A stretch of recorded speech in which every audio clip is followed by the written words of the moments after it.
I wanted to go back into the misty past to begin our conversation because... Not too far, please. You and I actually met in the early 1980s when I moved to San Francisco, and you were a poet and a teacher, and a pre-Tuscany poet. And I wanted to ask you, because at that time you were already a very accomplished writer and a very accomplished teacher, but obviously your life changed somewhere along the way. And I wanted to begin by asking how Tuscany entered your life, and then how Under the Tuscan Sun entered your life. I studied Renaissance art and Renaissance architecture in college, and the minute I got out of college, I wanted to go to Italy to see all these places I had studied. So that's what led me there initially. But the minute I got there, I just absolutely fell for the place and started going back there as often as I could. I remember being in Bologna the first morning in Italy, and it's that wonderful city with all those beautiful arcades, and there were people having coffee and laughing and moving around, talking to each other. And I looked at my husband and said, "These people are having more fun than we are." And that was kind of the first realization that Italy has a kind of vivacity that just drew me very strongly, and I started going there whenever I could. I was writing poetry forever. That was all I ever intended to write as I was growing up and studying in college, and I became a teacher at San Francisco State University and wrote poetry. My husband's a poet. We breathed poetry. But when I got to Italy in that house, after we bought the house, I started writing longer lines, and lines didn't anymore want to be cut at where the line break goes in a poem. And started keeping notebooks, and it just started expanding, and I found myself writing prose. I never intended to, and I think it's just mysterious that sometimes the rhythms in your brain change and your genre kind of follows after that. So it wasn't a conscious choice, but I did start writing prose because I was writing just out of excitement at living there and learning a new language, meeting people, and it was very spontaneous. And in fact, all my books about Italy have been just written out of spontaneity and fun. Did the book come together fairly spontaneously then, as a book, and you had a manuscript and you sent it off? Yes, it did. It was very spontaneous. And I kind of got it all together, and I sent it off to an editor at Chronicle Books in San Francisco, and much to my surprise, they accepted it. And it was published. They expected it to sell kind of like my books of poetry had, which was not at all.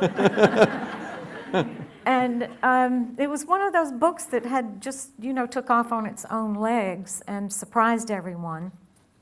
I've been kind of following after it ever since. But when it did start to sell, the editor called me and he said, "Frances, this book is really selling. We think it's because of the cover."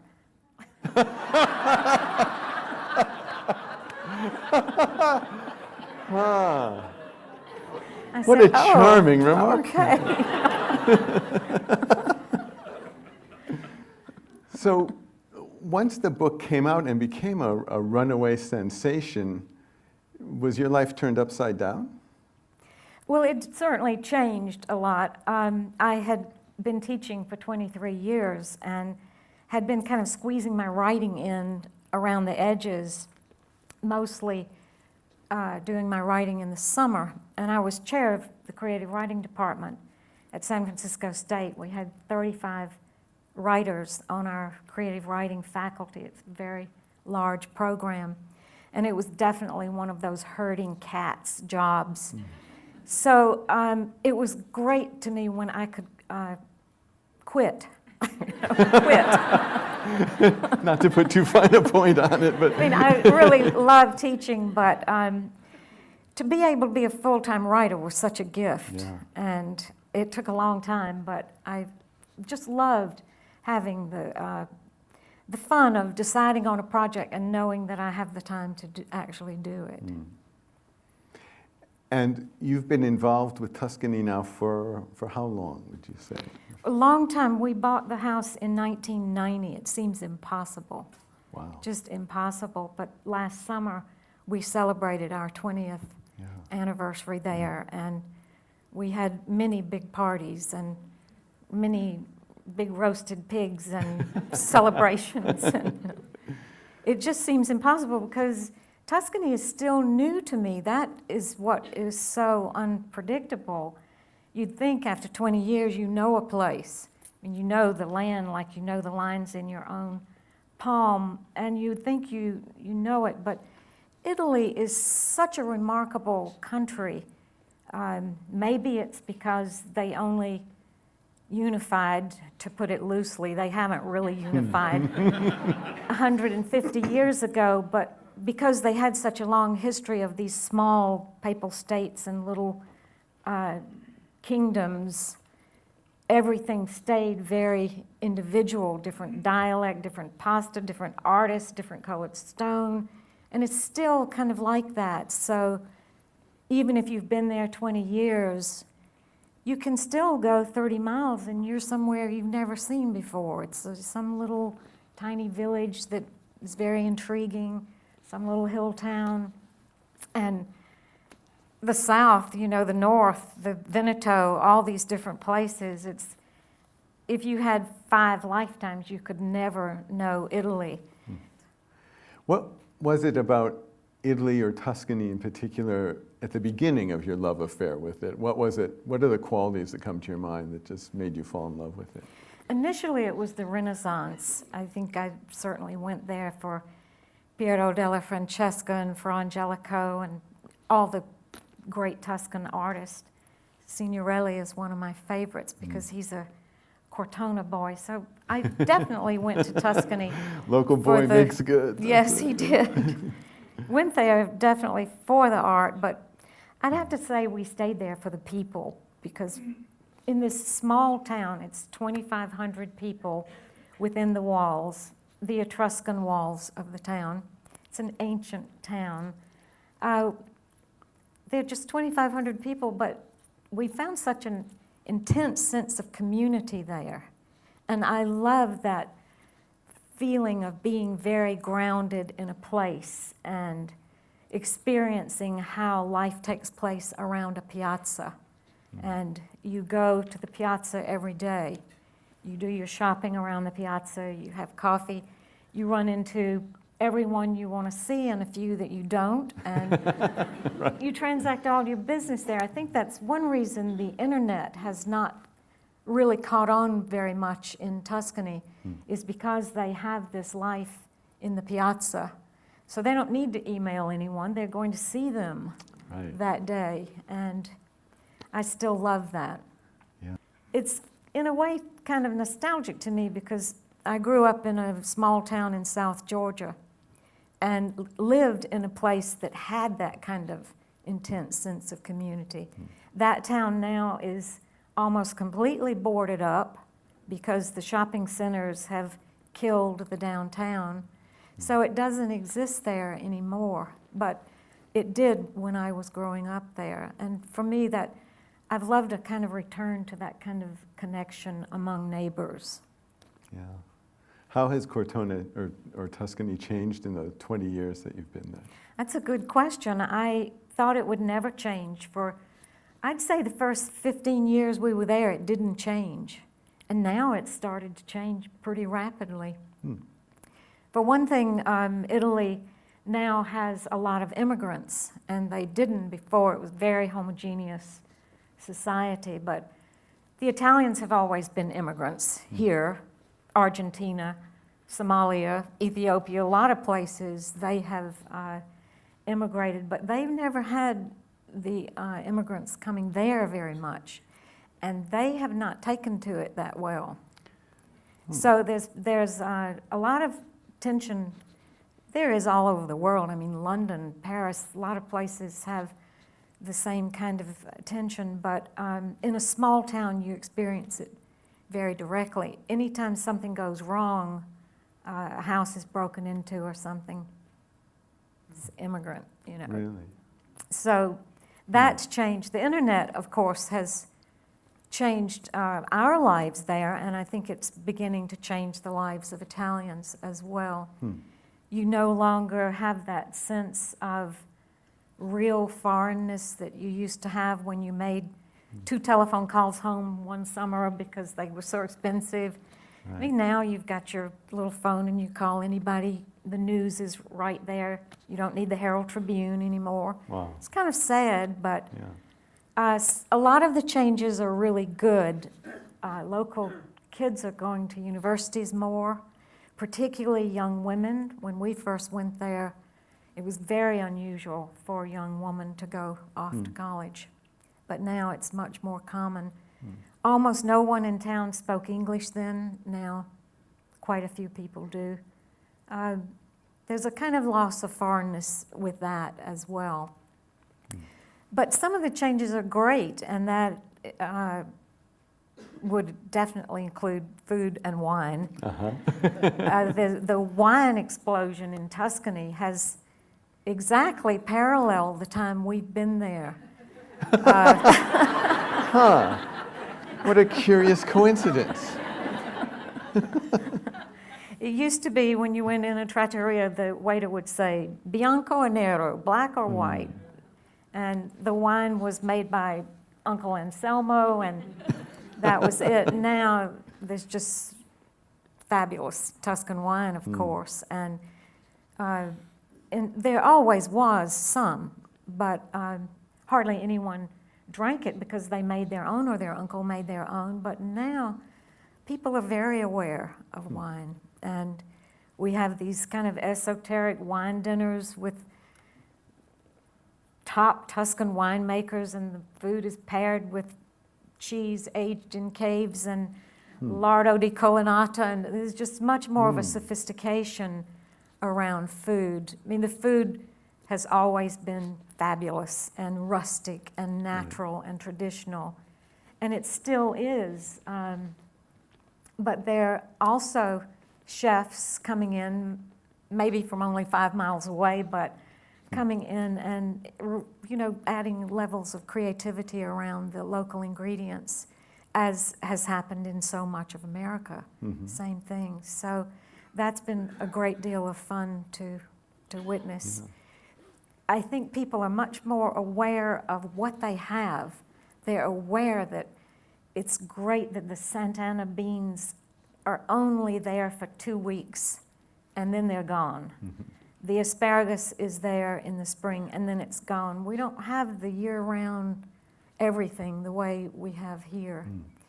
And for instance, I go into the Frutta e Verdura and I say to Annunziatina, are these pears local? And she says, no, mi dispiace, signora, no, they're not. They're from Castiglione del Lago. And I say, oh, Castiglione del Lago is 5 miles away. So there's a lot of that sense of the local foods, and people are still foragers. That whole tradition of foraging, which must go back to the Neolithic age or whatever, is still very active. Our neighbor sets his alarm clock for midnight, and on certain phase of the moon, and he goes out to Rocca di Pierle, this castle outside town, and picks snails off the castle walls. Oh, wow. And we hunt chestnuts and mushrooms. People look for wild asparagus, all the wild field lettuces. There's something very wonderful about that because in a way it connects you to the land, and I think that is one reason the Tuscans are so at home in time. They stay very connected with the land, and that foraging is just part of it. Reading your books, food is such an important part of the experience of being there, and it's kind of, you celebrate food so wonderfully. Is there one meal out of all the meals that you've eaten that just sticks out in your mind as the most amazing feast? Maybe the first of the 8-hour dinners I went to, because I wasn't used to those at that time. I am now, but it was a communion, not a communion, a first communion dinner a friend had for her 2 boys. And Ed and I were the last ones there. They had passed around maybe 30 antipasti already. There were maybe 150 people there. And then they served 2 pastas that they had made, and then several secondi, and we thought the meal was kind of winding down, and we saw 4 men coming in the back door holding this tray. It was big enough to hold a human being on it, and it was the thigh of a Valdichiana cow that was so big they had had it roasted in a hotel oven in town. So then they passed this around, this wonderful roasted beef and potatoes, and then first thing I knew, Ed was on his feet singing a song he had never heard of with 4 other men. And he was feeling really good because 2 women had asked him if he was in film. And I think we were the first people to leave. We staggered out of there about 8 hours later. Wow. And I remember Ed driving off, and he says, "I just hope we're around when those 2 boys get married."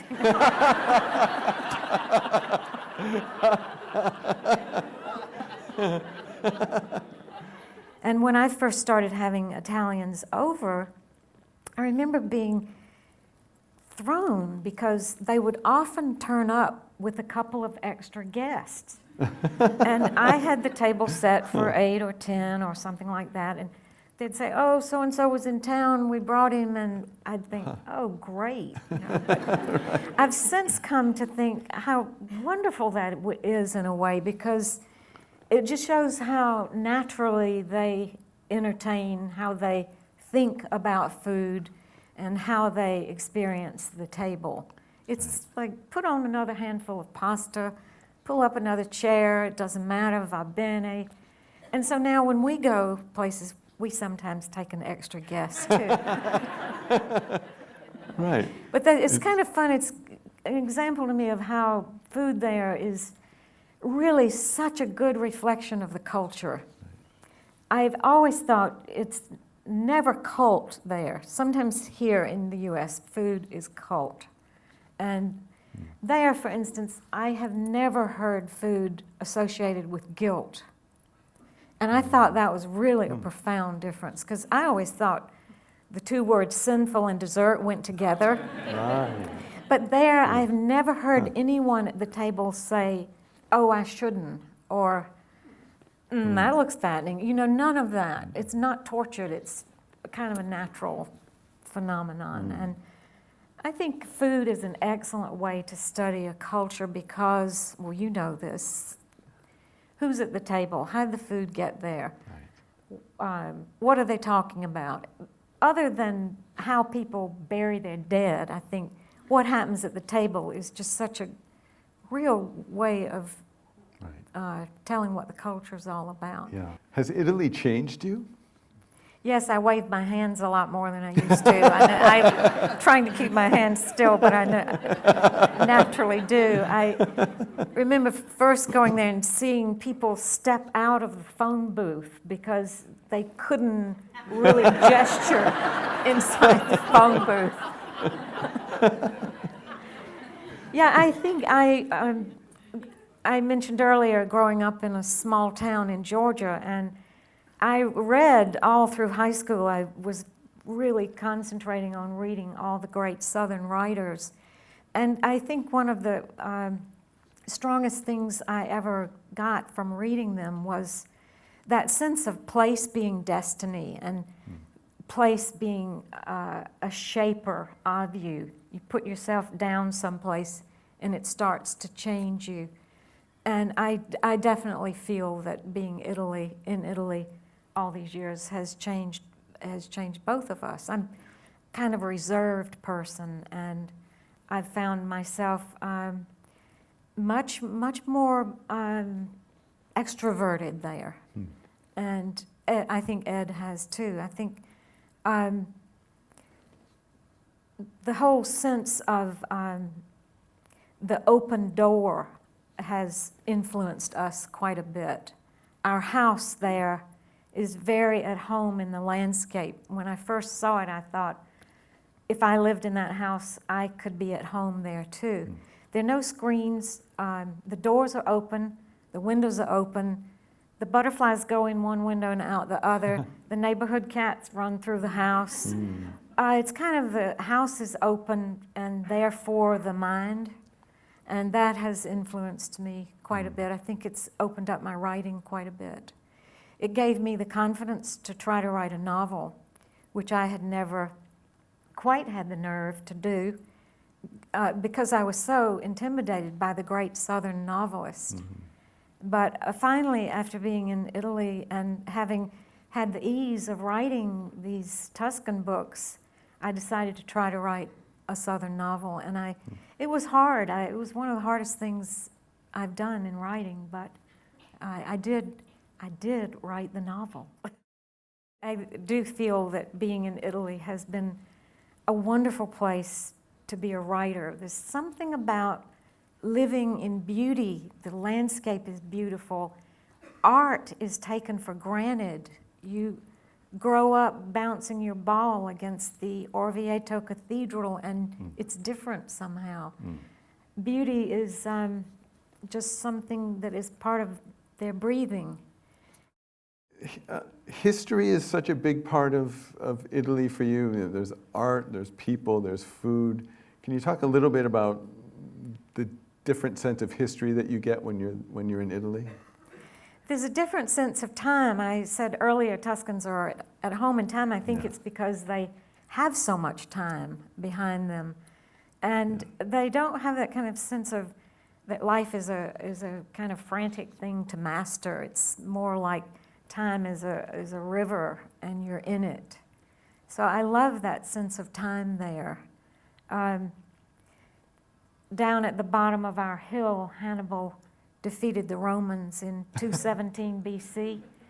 And sometimes you go to dinner at somebody's house and they're talking about Hannibal, you know, whether he came from the south or whether he came this way and whether he had lost his eye by then. And you think Hannibal could walk in the door. I mean, being from the south, I'm used to the war between the states being present, and your dead grandmother could walk in the door, but Hannibal, you know, so they do have this really long sense of time. And our little town was one of the 12 original Etruscan cities.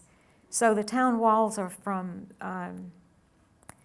800 BC, and there's an Etruscan wall above our house, and then there's a Medici wall, and then down below is where Hannibal drove the Romans into Lake Trasimeno.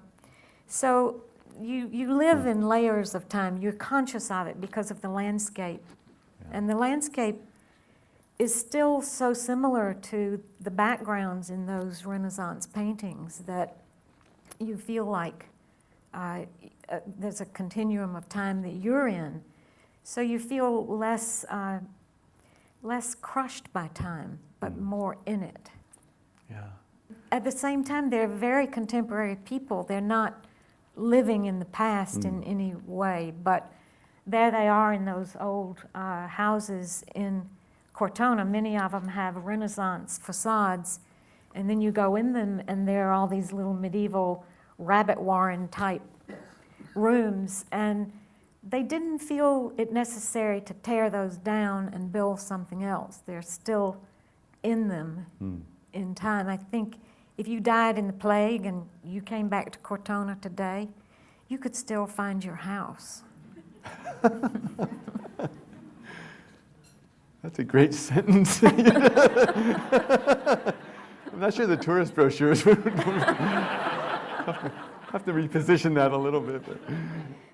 All of this makes me think about your relationship with Brahma Sole too, and just how it's a character. It's a living, breathing presence in your life. Can you talk a little bit about that?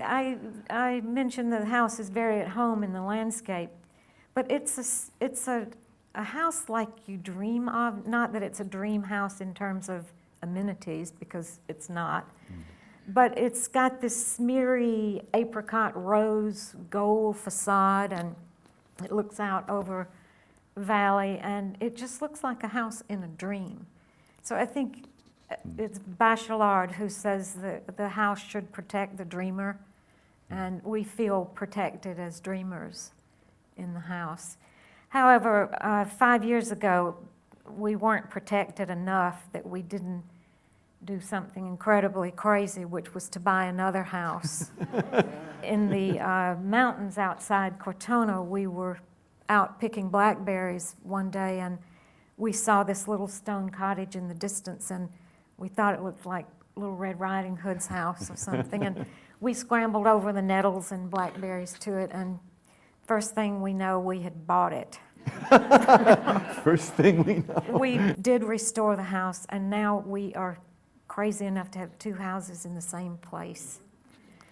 Eventually we'll have to sell it, but we can't bear to right now. Right. You fell in love with another house. We did. It was also that we fell in love with another aspect of Tuscany, because this is in the mountains, and the mountain people are independent, they're fierce, and you definitely out there don't get the sense that you're in Renaissance Tuscany. It's not really Tuscany as we knew it. It's kind of an older biotic pull of the land. And we've met some really amazing characters out in the hills. And it's been such an expansion of our knowledge of what the place is like. And in the restoration, we found 2 pieces of a Roman aqueduct. And there's a ruin of a medieval monastery out in the forest. It's a chestnut forest, and so it's this really ancient connection. There's an Etruscan spring, the stones are broken down, but our house was built by the followers of St. Francis of Assisi, so it's been there for 800 years, and it's really an amazing place. It kind of exudes peace, and I think it's from those followers who lived in caves on that mountainside as they followed St. Francis in his travels.